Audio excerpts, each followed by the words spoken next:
What do you reckon this weighs? Oh, 28? 28.4. I was thinking 40 carats. Let's have a quick look. 74 carats. Sometimes you can't tell what something weighs, and I think some opal is more dense than others. And this piece I really thought was around the 40 carat mark, but the colour bar's nice and thick, and I reckon we can cut some nice crystals out of this, but I think that there might even be better colour just underneath that white cap. Let's go find out. Rightio, I think we're going to start by, I'm just going to go around the edges, get the skin off the knobby, and yeah, just get a better picture of that colour bar. And then it's going to be pretty straightforward to get to the colour bar, I think. And I'm going to take it down that side. I think possibly the colour's better. Oh, it's hard to tell. Anyway, let's get into it and then we'll get a better picture. So let's start that wheel up, bit of water.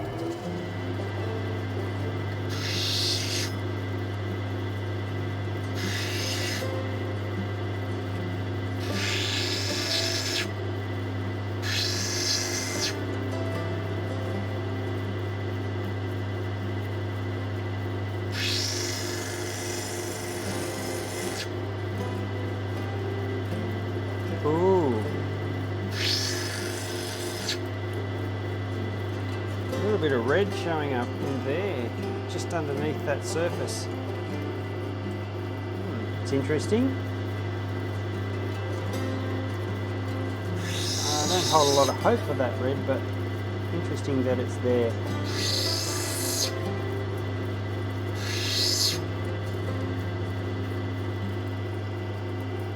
So the colour wedges down into nothingness, so there's a very thin layer here and then you come to this side and it's quite thick, so our stone's probably going to be sitting around there once this comes in far enough.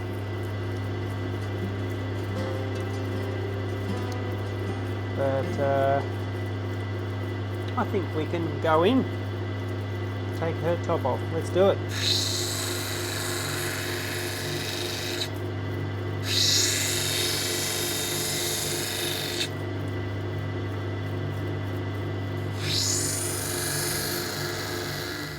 The defining moment is right now, where we try and take all of that potch off the top to see what the colour looks like and how clean it is. We call it facing the opal, facing the colour, to see how big a spread you've got, to see how big a gem you've got, and to get a grasp of the approximate value. All of the grey substance that I'm grinding off is called potch. It's common opal. We don't need it on this gemstone. It doesn't do it any favours whatsoever. The colour hasn't come through yet. It's getting pretty close. I'll do a little telltale touch on the edge there. It gives us an idea on the edge of what it looks like, which is not great from there. We keep grinding until all of that grey's gone, and you get glimpses of the beautiful colour coming through, if it is beautiful.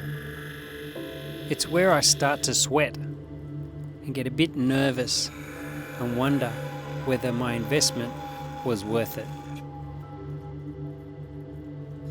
But this stone, I don't know why, but something just doesn't seem right. I'm not sure I'm doing the right thing. The moon usually messes with my algorithm, but I don't think it's that. It's something about this opal, and I think I've made a mistake. The colour now. I think I've cut it from the wrong side.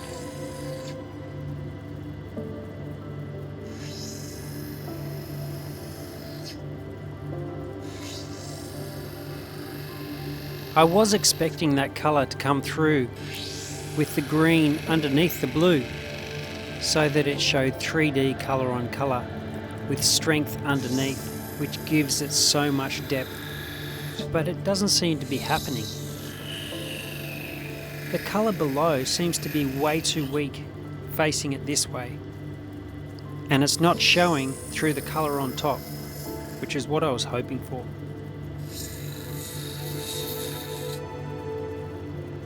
It may look like I'm grinding colour away here, but it's the faint remnants of the potch bar. There's no colour being ground, so I'm not there yet.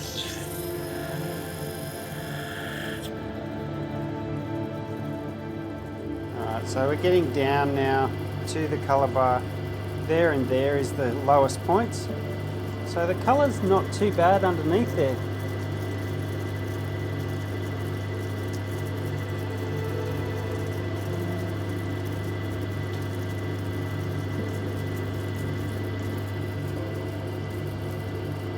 What do you reckon? Because the potch is still in there and it's dipping down a little bit there, should I slice that in half and go for 2 stones? Let me know in the comments.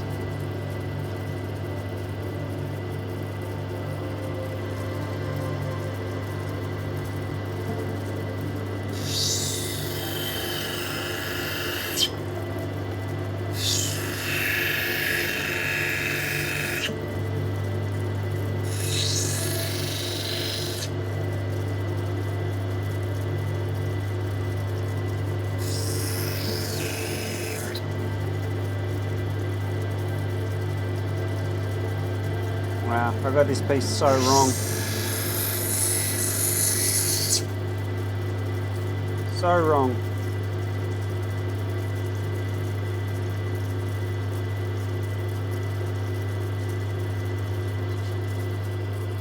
The actual play of colour that I thought would be better was this side, and it's actually better here and here.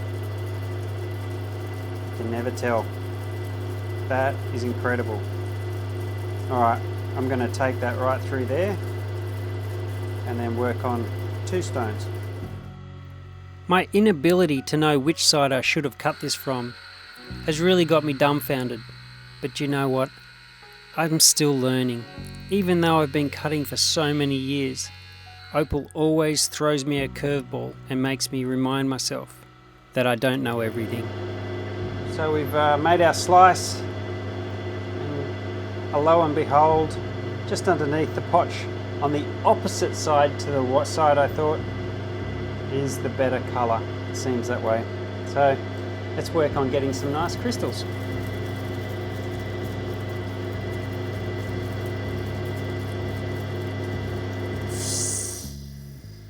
It is a bit of a relief knowing that I've got some stronger colour than I thought I'd have, and I'm actually not going to lose that 3D colour on colour. Most opals I can pick it. I can tell whether the colour bar is going to face when I grind it down, and sometimes I can't tell, and this one really had me stumped. But the further and further or closer that I got to the colour bar on both sides, it seems to have gotten brighter. So I'm quite happy with that.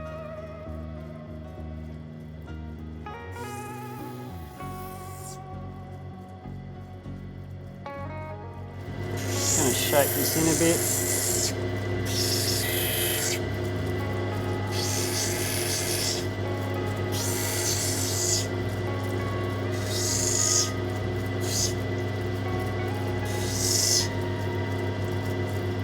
Round that sand out of the face first, so that make sure we've got a clean stone. There we go. Let's roll that dome ever so slightly without losing colour too.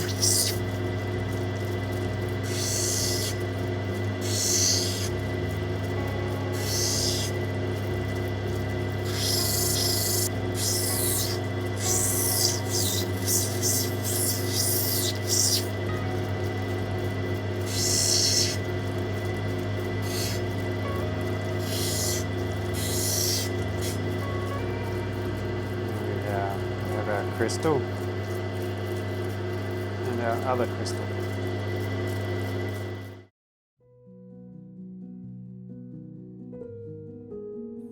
Opals have a unique style of keeping you on your toes, not knowing how they're going to cut, keeping you learning from day to day, from stone to stone. And I guess that's what keeps the excitement alive. Finding out whether one's going to cut, or whether it's a dud, or whether it just cuts mediocre. Like these stones, they're not top gems, but they are still beautiful. Nice and large, they've got 3D colour on colour, and wait till the end till you see the patterns.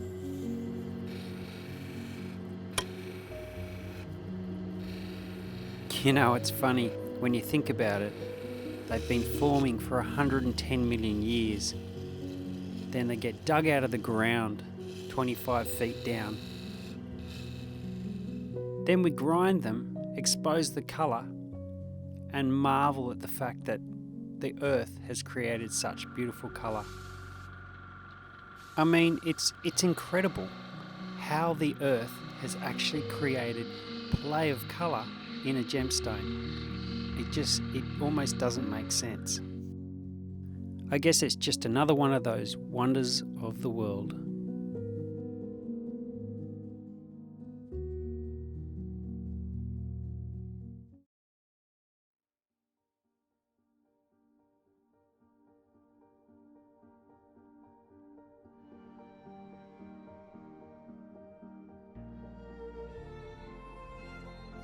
Well, that was a fun journey. It's got 3D colour on colour and my favourite patterns of flagstone and chaff. And all in all, $3,000 for both of these stones is quite good. I'm happy with the result. Thanks for watching and we'll see you next time.